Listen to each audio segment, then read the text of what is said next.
Assalamualaikum warahmatullahi wabarakatuh. Bahas masalah karakter kontroversial ketika di-cosplaykan ke versi hijab. Dan hari ini gue mau bahas karakter Yae Miko. Pertama-tama perlu gue ingatkan dulu, ketika kita merasa ada sesuatu yang tidak sesuai dengan diri kita, ketika kita melihat kok cosplayer yang itu cosplay karakter ini ya, kok cosplayer itu cosplaynya begini ya, itu kan karakternya bahaya. Kita tidak perlu ngomongin di sosial media dengan cara yang menjudge atau terlalu menyalahkan ya. Mungkin karena kita nggak tahu aja cara nyampeinnya gimana. Maka dari itu di sini gue berusaha membuka ruang diskusi di mana kita bisa sama-sama mencari solusi dari permasalahan karakter yang ingin kita cosplaykan ke versi hijab. Perlu gue ingatkan lagi, apapun keputusan para hijab cosplayer mau mengcosplaykan karakter ini atau karakter itu semuanya sepenuhnya adalah hak masing-masing. Yang terpenting kita udah sama-sama tahu alasan kenapa kita melakukannya atau tidak melakukannya. Oke, let's open the discussion. Karakter Yae Miko ini menjadi kontroversial karena perannya adalah sebagai pendeta. Sebutannya dia adalah Gujiae, yaitu pendeta. Atau bisa dibilang di bahasa Inggrisnya itu adalah priestess. Dimana kita tahu bahwa karakter pendeta ini adalah karakter yang sangat-sangat bertolak belakang dengan agama Islam ya. Karena karakter pendeta itu adalah perwakilan dari sebuah keyakinan agama lain yang tentunya berseberangan. Oke, sebelumnya kita udah bahas masalah Barbara dan Rosaria. Lalu untuk Yae Miko ini gimana? Oke, dari gue sendiri itu sebetulnya jawabannya hampir sama ya kayak yang sebelumnya.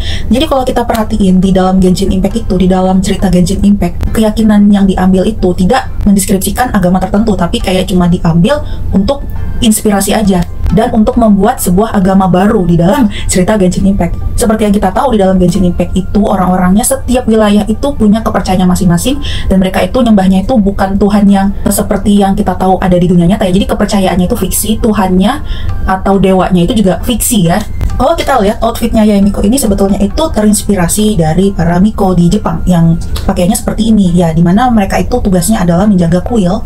Kita perhatiin lagi gimana karakteristik Yae Miko, bagaimana perannya dia dan juga role-nya dia. Gue juga pengen ngingetin bahwa yang namanya cosplay itu adalah kostum and play. Play itu adalah bagaimana cara kita memainkan peran ya istilahnya. Karena bajunya Yae Miko ini bisa dibilang tuh terinspirasi ya, tapi nggak yang bener-bener nggak terlalu mirip kayak pendeta. Berarti kalau misalnya kita sebagai hijab cosplayer ingin mengcosplaykan Yae Miko, tentunya kita harus membuat convert kostum ini ke versi hijab yang sekiranya nih image-nya bisa dibilang jauh lah dari sisinya sebagai pendeta.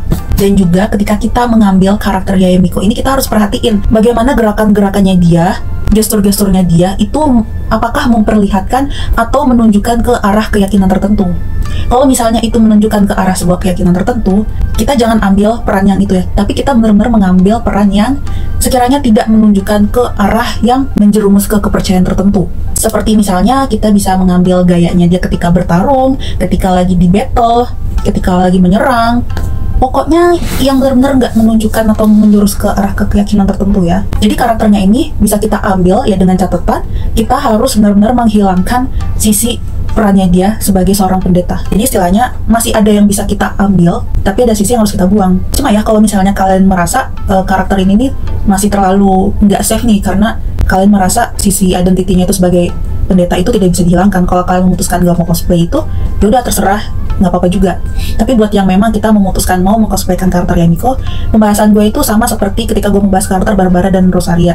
Kita masih bisa ambil, tapi mungkin akan lebih baik kita tidak menjadikan karakter itu sebagai highlight cosplaynya kita ya. Jadi istilahnya tuh kita mungkin mengcosplaykan karakter-karakter yang ada kontroversial seperti itu hanya sebagai ya udah sekedar aja. Nggak harus selalu dipakai buat lomba atau nggak harus selalu dipakai untuk dijual fansign atau dijual photopack, tapi memang benar-benar keisengan kita saja. Kenapa gue masih bilang ini karakter masih bisa di-cosplaykan? Karena seperti yang gue bahas, kalau di Genshin Impact itu kepercayaannya bisa dibilang itu fiksi ya, dan tidak menunjukkan keyakinan agama tertentu secara real life atau yang berseberangan. Jadi kita tuh masih bisa mengambil perannya itu secara umum, kecuali kalau memang di dalam Genshin Impact ini cerita kepercayaan yang benar-benar diambil nih bener-bener persis banget nunjukin agama tertentu, nunjukin kepercayaan itu yang kita tahu bahwa di dunia nyata itu sangat bertentangan dengan Islam.